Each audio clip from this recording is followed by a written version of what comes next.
अस्सलाम वालेकुम, मैं हूं सरफराज शेख। एक शिक्षक की गोली मारकर हत्या, इलाके में मचा सनसनी। 50 वर्षीय मोहम्मद मंसूर आलम जो बेनीपट्टी प्रखंड के तीसी बलिया के निवासी थे, सिंहवाड़ा प्रखंड के निस्ता गांव में राजकीय प्राथमिक विद्यालय में पढ़ाते थे। आज सुबह 6 बजे अपराधियों ने गोली मारकर हत्या कर दी। मौके पर ही शिक्षक की मौत हो गई।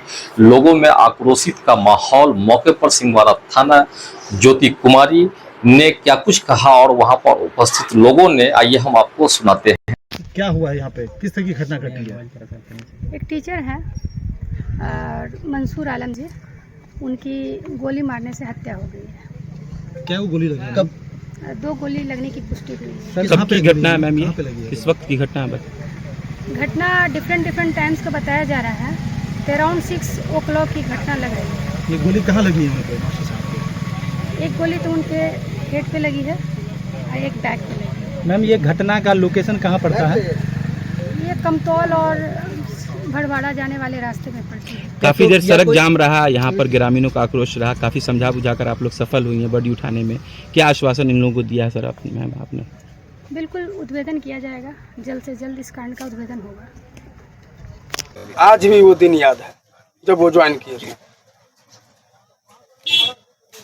कर रहे हैं, क्या उम्मीद रखते हैं प्रशासन से आप? अब इस घटना की जो है उच्च स्तरीय जांच की जाए और जो दोषी लोग हैं उनको जो शायद मतलब कड़ी से कड़ी सजा दी जाए।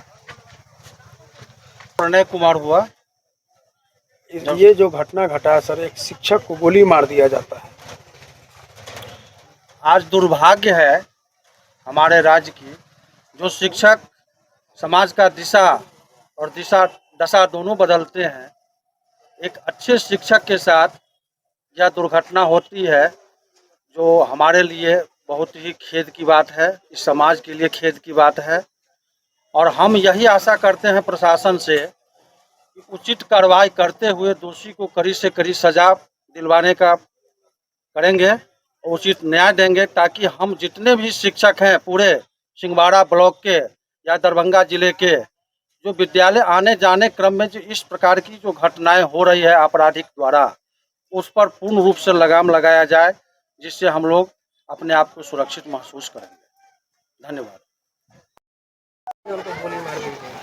उसके फौरन बाद मैं यहाँ पे आया तो सिर्फ 3-4 लोग थे उस वक्त, और हम लोग को ये बात बिल्कुल नहीं समझ में आ रही थी क्योंकि उनका चेहरा अंदर ज़मीन की तरफ धंसा हुआ था। तो पहले तो पहचानने में दिक्कत हुई। जब लोग इकट्ठा हुए तब उन लोगों ने कहा कि ये मास्टर मंसूर साहब है, जो हमारे मोहल्ले नासिरगंज में वो टीचर थे यहाँ। सर बड़ी चुनौती थी, काफ़ी घंटों तक टीम थाना की पुलिस लगाने के बाद तकरीबन 3 घंटा जाले जो कमतौल और भड़वाड़ा मुख्य मार्ग जाम रहा। तकरीबन 3 घंटा आप लोग और पुलिस के बीच नोक-झोंक देखी गई और काफ़ी तेजी नोक-झोंक देखी गई है। क्या बात बनी है? बात ये नहीं कि चूँकि एक्चुअली में लोग यहाँ पे बहुत ज़्यादा गुस्से में थे, क्योंकि यहाँ पे 7 साल पहले भी एक घटना हुई थी नासिरगंज चौक पे। मोहम्मद रियाज नाम का एक लड़का था जिसका शाम के वक्त में मर्डर हुआ था 2018 अक्टूबर में। उस केस में अभी तक पुलिस कोई क्रैक नहीं कर पाई। इस चीज़ को लेकर पिछले यानी कि रीज़न को लेकर के लोग यहाँ पे गुस्से में थे कि उस वक्त तक लाश नहीं उठने दिया जाएगा जब तक कि पुलिस प्रशासन कोई हमें एक कंक्रीट एक वो आश्वासन नहीं देती है। सर अभी जो बॉडी उठी यहाँ से, क्या आश्वासन मिला? किस तरह का आश्वासन ये मिला है कि जो डीएसपी साहब हैं उनसे हमारी पर्सनल खुद बात हुई है, और उन्होंने ये कहा है कि हम जल्द से जल्द से उनको 1 हफ्ते का समय दिया गया है। 1 हफ्ते के अंदर में आप उस केस को क्रैक करके हम लोग को दें।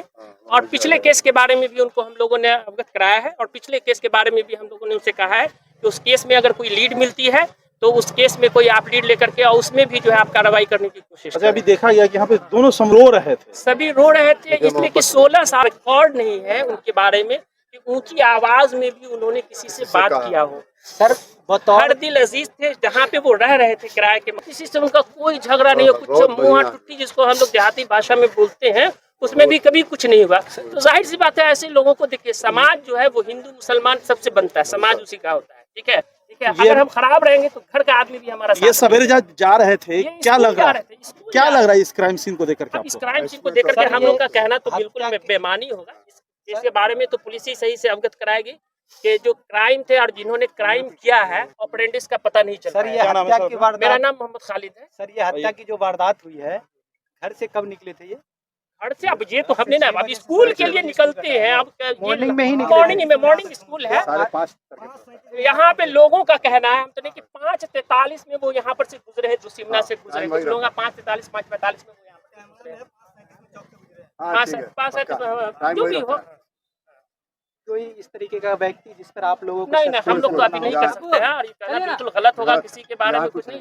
ये पुलिस का काम है इन्वेस्टिगेट करना, पुलिस इन्वेस्टिगेशन जमीनी स्तर पर शिक्षक को लोग भगवान का रूप मानते हैं, और भगवान देव का जब इस तरीके से ये चीज तो पता लगाने की है, मारा और क्यों मारा। जब क्या बोल रहे हैं, ये सरकार कोई काम की नहीं है। ये नीतीश की सरकार बहुत बेकार सरकार जा रहा है, इसलिए कि 10 सालों में जितना घटना हुआ आज तक कोई सरकार में इतना घटना नहीं हुआ। क्या कहना चाह रहे हैं कि पुलिस ये सरकार अपराधी चैलेंज कर रहे हैं? जी पुलिस पर सो रहे हैं तो प्रशासन क्या करेंगे। इनके कहने का मतलब ये है कि प्रशासन पे नीतीश कुमार का कोई कंट्रोल नहीं है। इनके कहने का लबाब यही है कि नीतीश कुमार का कोई कंट्रोल नहीं है एडमिनिस्ट्रेशन के ऊपर। क्या लगता है कि अब जो फिर से जंगल राज स्थापित हो चुका है, अब जाहिर सी बात है कि लॉ एंड